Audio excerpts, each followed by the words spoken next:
The autumn wind is a league, holding the treasures ye may seek. Have some fun and play along, whether for a day or for a week. Seek advice from a sage, or battle straight up. Square off in a cage, or joust without a cup. It's a FanDuel. Is it your favorite you take, or make the logical play? Will your foes stand before you and quiver and quake, as you will be crowned prince for a day? The autumn wind may be a casual player, FanDueling just to talk trash. But there will be those that will play, that will be able to say, I've got my hands on some cold, hard cash.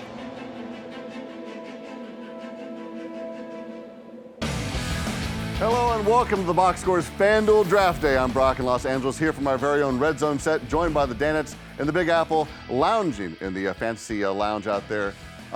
Okay, guys, week 4 is upon us, and so far, Seton O'Connor has been on fire, coming in first in the man cave in back-to-back weeks. So we're going to set the over-under on first-place finishes at 5.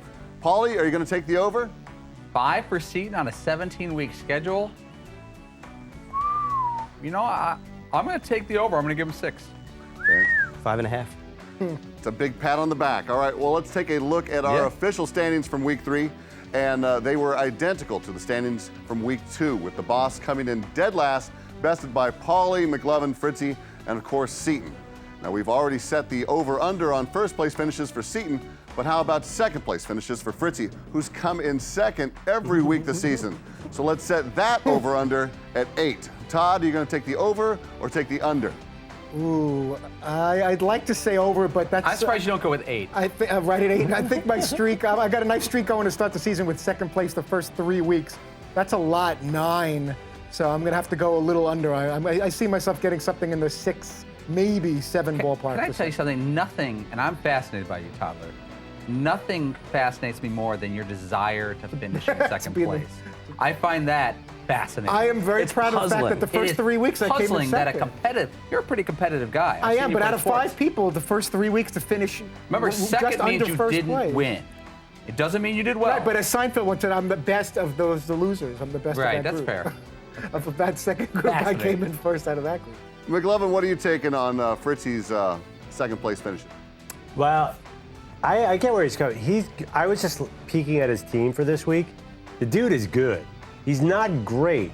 He's good. Good enough for second. Yeah, he's good enough for second place. Yeah, or a B. Right. I'd give him a B. But don't you think second place sucks? If I come in last on this, it doesn't bother me at all. Second place bothers me so much more. Second place can be frustrating, but you were a distant second this week. Well, so last week I was like a couple of hundredths of a point away from seeing, but second place would be frustrating if every week I had just missed it or something like that, and that was mixed in with some last places. But if I can consistently be right next to the person that won, every single week, like at least these first 3 weeks. Is your favorite quarterback Jim Kelly? Maybe he should be. I don't want to lose 4 Super Bowls in a row. That's harsh. It's true. Yeah. Well, it was John Elway. Yeah. But then he won back to back. Yeah, he lost a lot. All right. Yeah, quite a bit of them. All right, well, there were a lot of fine performances and a few not so much on the gridiron last week. And now it's time to recap it all. So I'll let my colleagues, the Danettes, break it all down, starting off with Paulie and his finger-licking good picking.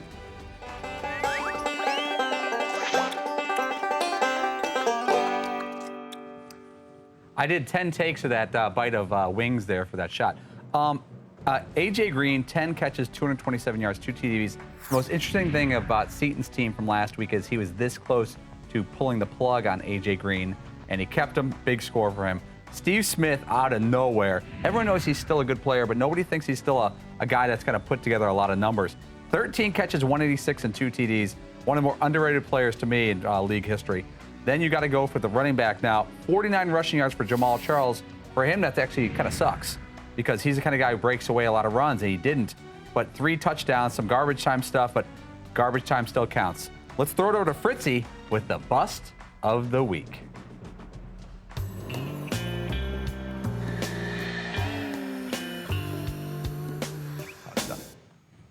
bust. Bengals tight end Tyler Eifert, very disappointing. Even though McLovin, you've been like riding him pretty much that is all over. week. That's over. You're breaking up with Tyler I'm off the Eifert. Tyler Eifert bandwagon. So Tyler Eifert and Colts wide receiver Andre Johnson, who definitely burned me in recent weeks. Both no good. Not only were they no good, and they were busts. No receptions. No points. No yards and no points. None points. For either Andre Johnson or Tyler Eifert. That's bad. So much for Andre finding new life with Andrew Luck. He's and the done Colts. essentially nothing this year. It was just very, very sad. Although it was a rough week for Eifert and Johnson, it was a great week for Mr. Seton O'Connor's breakthrough rock star. That's a throw. How about that?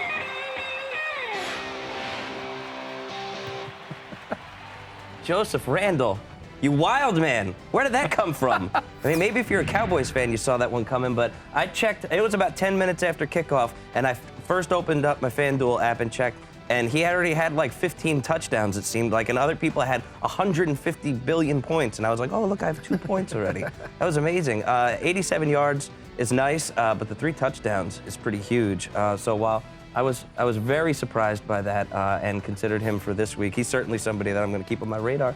Andrew, I feel like you've got maybe someone else we should be keeping on our radar.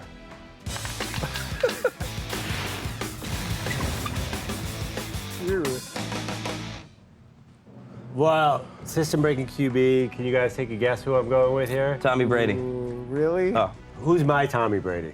I'd have to be big red. The Red Rifle, Andy Dalton. I think he has 8 touchdowns and 1 pick on the year. Had a career high in yards last week. The guy is just solid and improving in every possible. You don't want him in week 18, though. You know what I mean? You don't want him in week 18. Yeah, but there's no fantasy points. Now, here's the issue. Wait, is it more Andy Dalton or the Chiefs' defense isn't as great as we might Well, have that's thought? what Wow, the problem give is. what The the Chiefs' defense defense is probably wants revenge from last weekend and lit up by Aaron Rodgers. Yeah.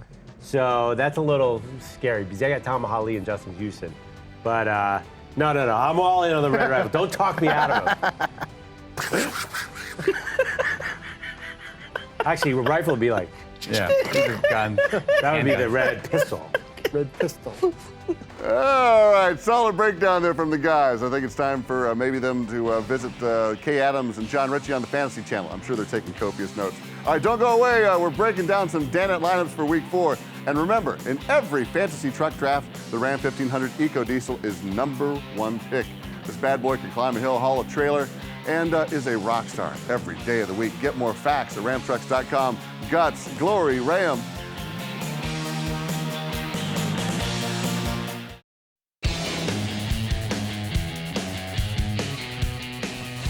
Welcome back to the Box Horse FanDuel Draft Day. It's time to get ready for Week 4, but first, let's reveal the Danette's challenge for this week. McLovin, lay it on us. Okay, you have to pick a quarterback who is married. Not engaged, not Gotta be dating. actually married. Not actually married, not divorced, not separated. So I don't actually know who fits those hypothetical categories. But you need a married quarterback. I like it. I like it. All right, well, all these challenges seem to be quarterback related. Paulie, who makes the final call on these? And are you guys ever going to branch out to a kicker or something else?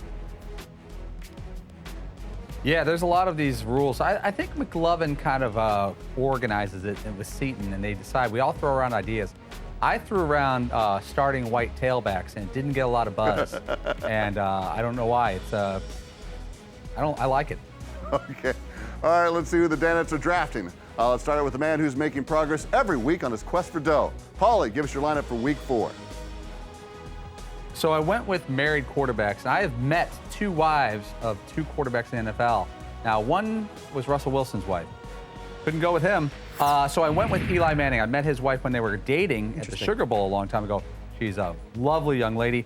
Eli Manning is my starting quarterback. Now, the part about my team that's a little problematic is that I didn't know when I looked back at my team today, because they had the initials and the last name, about half of the first names of the starting players on my team.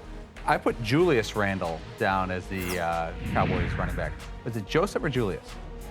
Pretty sure it's Joseph. Joseph. Yeah, I put Julius, so I really have him pinned down, breaking him down. Danny Woodhead, DeAndre Hopkins of the Houston Texans. I put Reggie Cobb down for the Green Bay wide receiver, and it turns out his name is Randall. I don't know where my head is. Reggie Cobb. Emmanuel Sanders versus Minnesota. Jordan Reed's getting a lot of targets for the Washington Redskins versus Philly. Kyle Brinza, the kicker, no reason whatsoever. Dude, I picked him last week. Good luck with that. Yeah. Big I'm disappointment. sure that will barely affect where I may finish in the standings.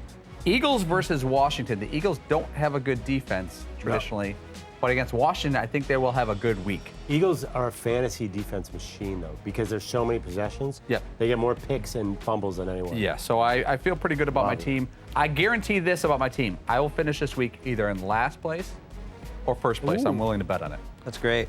Yeah, how much are you going to put on that wager, Paulie? I'll put 20 against anybody that I finish in first or last with the Danettes this week. Not in the entire Yeah, right, yeah. 2,000 people, 5,000 people, whatever we got this week.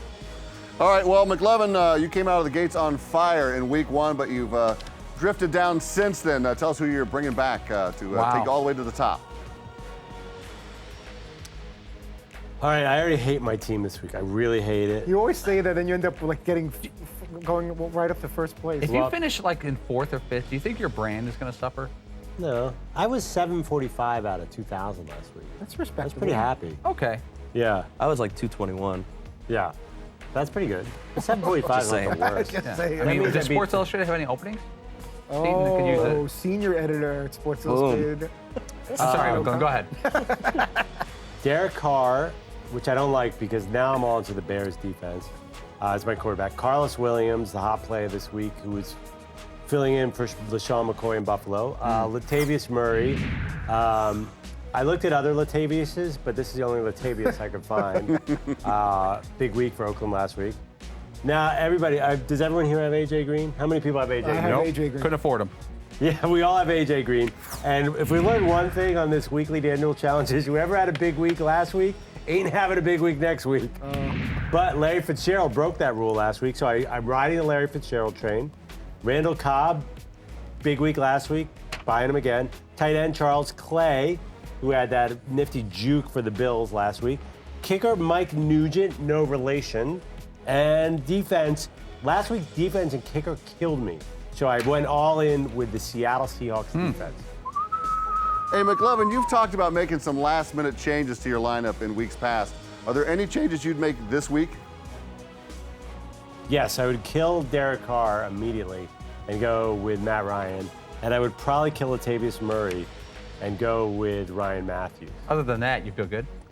No, because I probably invested too much in Seattle. I probably would go to the Arizona defense. We'll see what happens. Okay, well, we've got 2 lineups all set. And remember, if you want to play one-week fantasy football against Dan and the Danettes, just go to FanDuel.com/Patrick and enter the promo code Patrick for a 100% deposit match up to $200 on new accounts. $5 to enter, and winners get instant cash as soon as contest ends. That's FanDuel, the leader in one-day fantasy sports. All right, stick around. 2 down, 3 more to go. We'll look at who the rest of the guys are taking and who they think will blow up big time in week 4.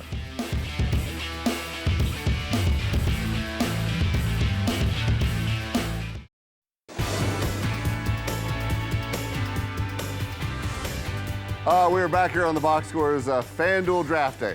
Fritzy, you told us earlier this week that young Jordan got involved in the selection of your lineup last week and even is in a few leagues himself. If Jordan had a team in the DanDuel League, how often would he finish first amongst the Danettes?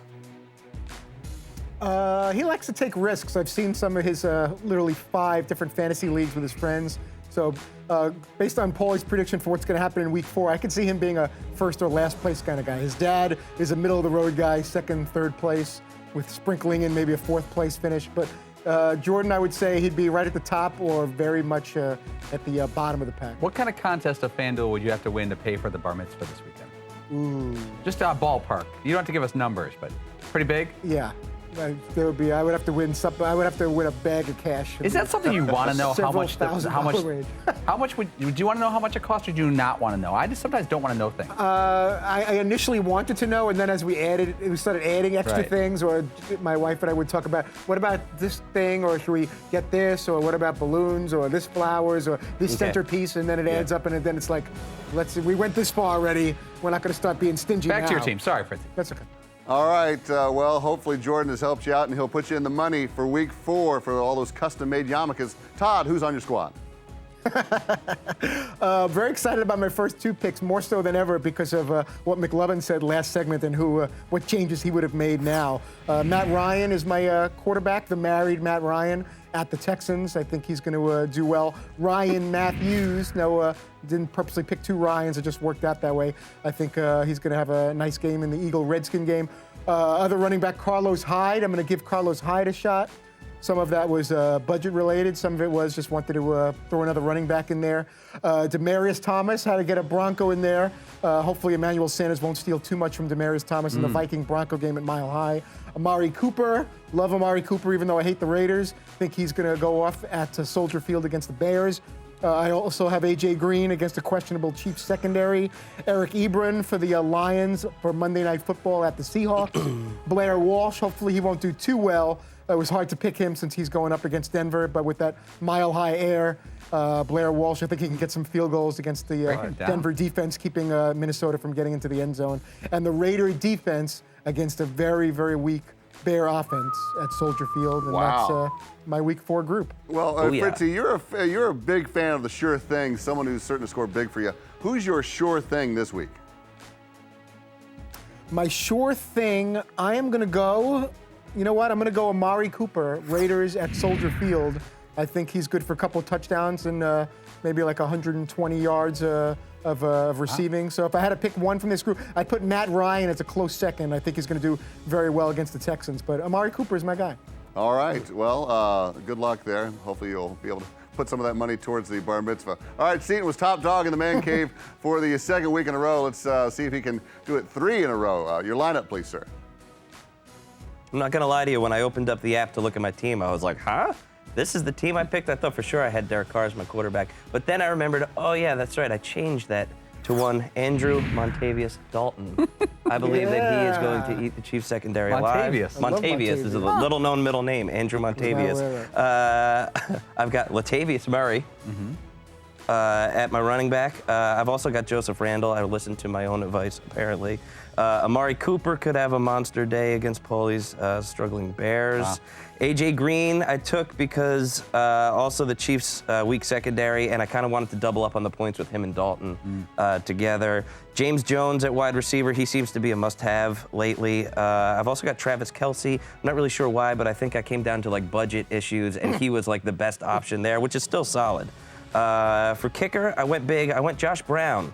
He seems to be a fantasy stud, actually, in the kicking game. And Fritzy, Orange Crush. Yeah, Broncos baby. Defense. Broncos hosting the purple. Hey, Seton, if Joseph Randle doesn't score 3 TDs last week, is he even on your radar for week 4? Not even close. Not even close. No, I wouldn't even be looking at him. Likely to be on your team. Yeah. But then I don't know. I think maybe the Saints, they're struggling too, so he could have a pretty big day. But no, I wouldn't even be paying attention to him if he wasn't such. All right. Well, good luck, all gentlemen. Don't go away. Can the boss climb out of the cellar? We'll break down his roster next. But first, we're going to take a break and remind you that the Ram Heavy Duty, with its best-in-class towing, torque, and horsepower, doesn't need one. Guts, glory, Ram.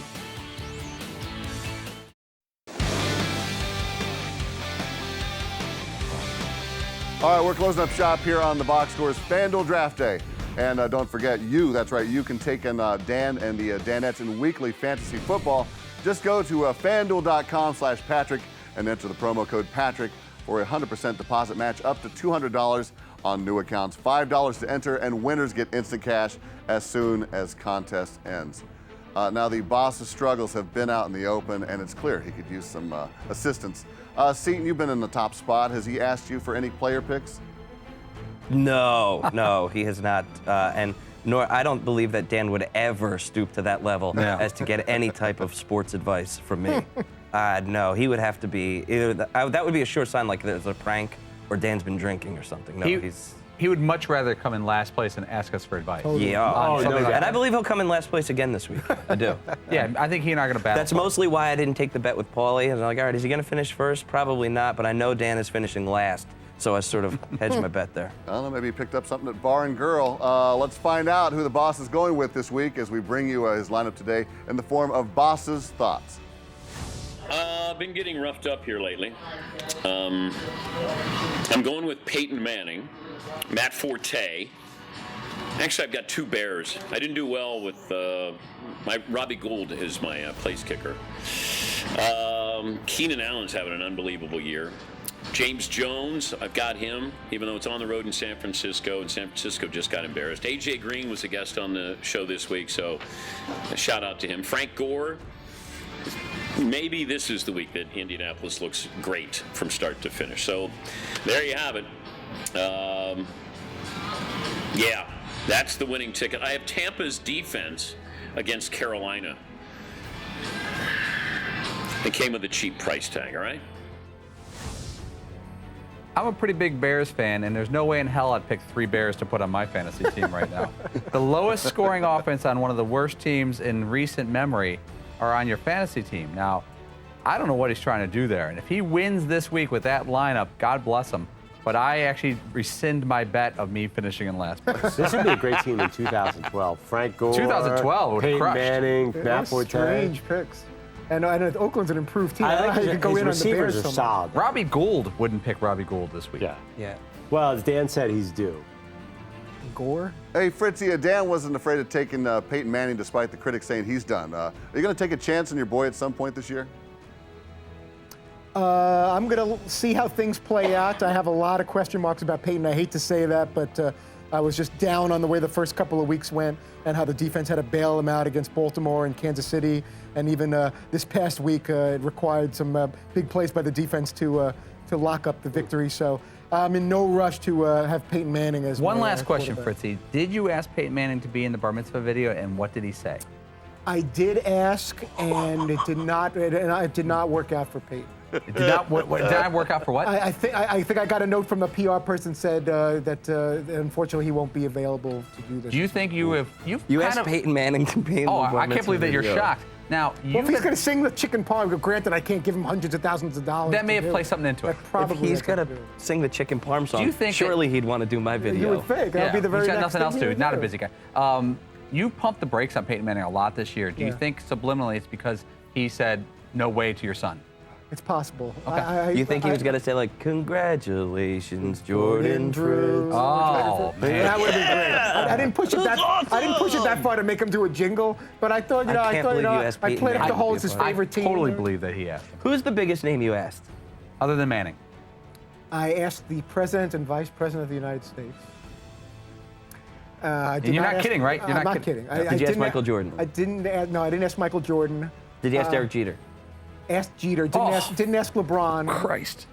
And did you say, "This is Todd Fritz from the Dan Patrick Show. I'm asking for a favor"? I have really downplayed the whole Dan Patrick Show thing because if it somehow got back to Dan, Was he it would be sent all from upset. like your Dan Patrick Show email? That it was. But I didn't say, I wasn't looking for my a special God. favor because it was Dan Patrick Show. Oh, my God. It was saying that this was a big special moment for my son. You know, if it's something he can take a moment to do. Oh, my God. But I was really hoping the president or the vice president was gonna Nothing do is it. more fascinating than the process of this video. I wish there was a 30 for 30 about the past year of you working on this It did, video. I'd watch Oh my that. God. It did. I was working on it for several months. Yeah, it's already got 20 did minutes of ask Derek content, Jeter. so really you only need 10 minutes and maybe some commercials sprinkled in there.